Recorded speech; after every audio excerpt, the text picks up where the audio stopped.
Hello, good morning. Good morning, ma'am, Can you sir. introduce yourself? I'm Cindy Flores. How old are you?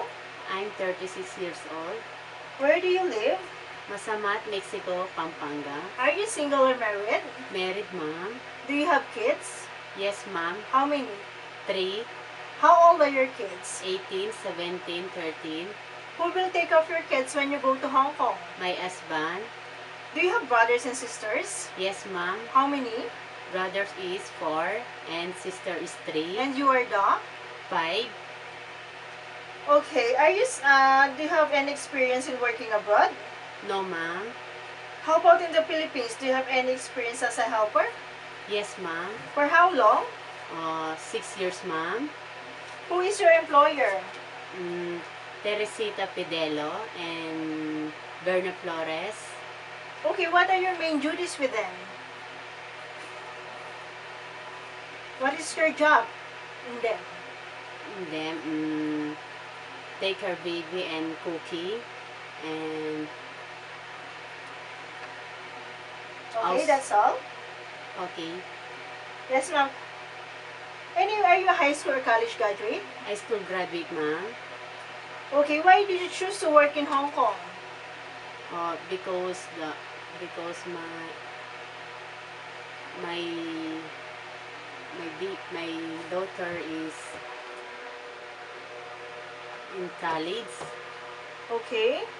Do you know how to cook some simple Chinese food? Yes, ma'am. Like? Steamed chicken and fish and chop suey. Okay, are you willing to learn more?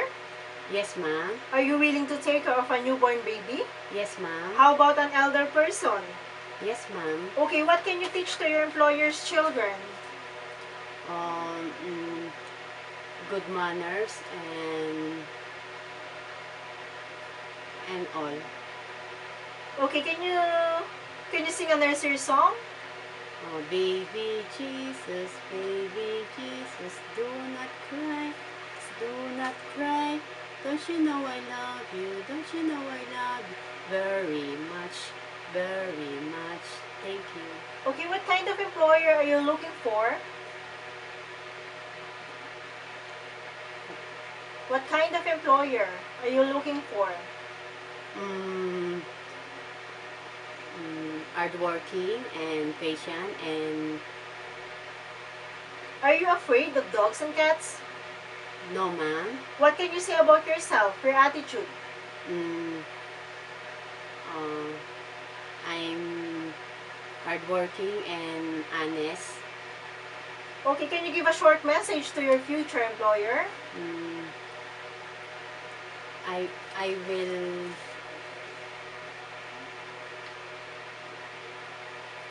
I will give me a chance take care your family. Okay, that's all? Can you Okay. promise to finish your contract? Yes, ma'am. Okay, thank you. Thank you, ma'am.